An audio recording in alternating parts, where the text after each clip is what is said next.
Meron po kasing maliliit nito, nagsisimula po yung presyo doon, nasa 40,000 hanggang 130,000. 40,000 to 130,000. Apo. Kasama na po yan, yung mga structure, yung mga solar panel, Yung mga poste. mga poste, kasama na po.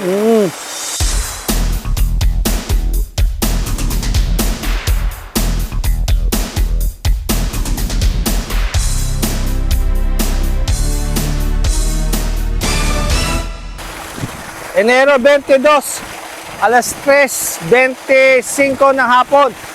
Nandito po tayo sa Barangay Subol, Puro 4, sa bukirin ni Kuya Eli Operario. At nakikita po natin yung istruktura, solar panel. At umaagos po yung patubig na ang gamit po ay ito pong kuryente galing po sa solar panel. At ating pong makakapanayam si Richard, yung pong nagtayo nitong solar water pump. At siya po ay nag-aalok po sa atin. Sa sino mang interesado na magpakabit din o magpatayo din po ng solar water pump. Magandang hapon, Richard. Magandang hapon din po, Ka Diego. Opo. Ito po nakikita po nating struktura. Ilang solar panel po ito? Ito pong solar pump Tatay, meron pong anim na panel, solar panel. So, yung pong napoproduce po niya, na tama po ba, kuryente, gaano kalakas? Ang napoproduce po nito, ang maximum po niya is nasa 3,700 watts. Sinusuplayan po niya itong 3 horsepower natin na solar pump. At 3 horsepower ito. Apo, 3 horsepower po yan. So, gaano kalalim naman po itong tubo? Ito pong tubo ni Tatay, nasa ano po ito, 9 meters po ang lalim. 9 meters? Apo, 9 meters. Opo. Pero yung solar pump po natin, kaya po niyang iangat yung tubig kahit 17 meters po. 17 meters? Apo, kaya po. Opo. Okay. Richard, bigyan mo nga kami ng idea hinggil doon sa pagsiset up ng solar water pump.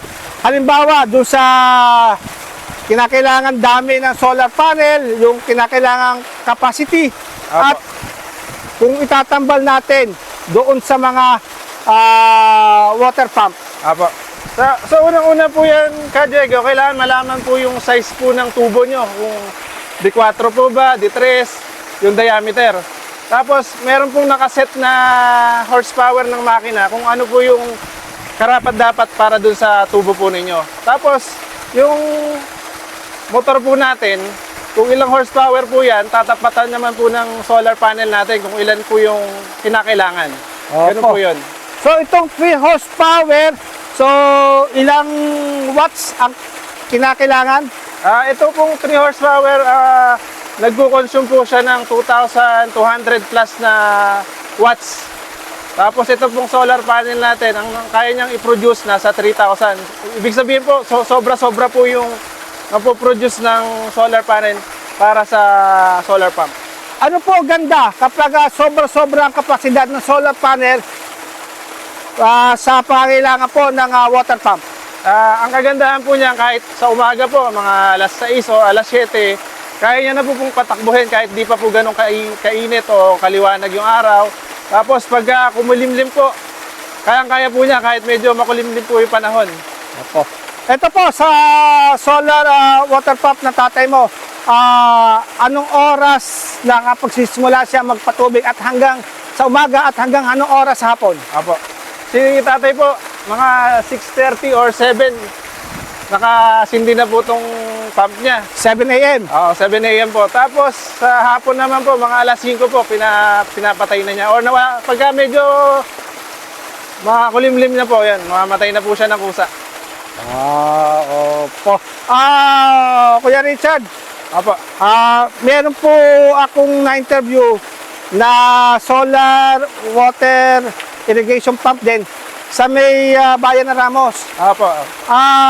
Gusto nila matayuan ng makabitan ng baterya. Baterya. Apo. Kaya ba ito ng inyong kumpanya na magkabit din ng baterya sa mga meron ng Meron na. existing solar water pump pero walang baterya kasi nais din nila magpatubig Apo.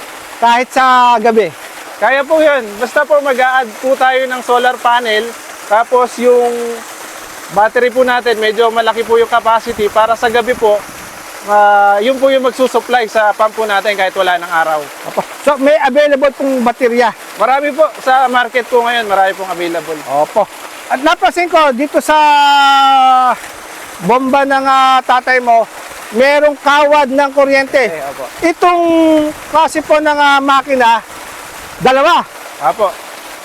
Pakipaliwanag po. Ito pong makina po natin, hybrid po ito. Ibig sabihin po sa umaga, tumatakbo po siya sa araw, sa energy po na nanggagaling sa araw.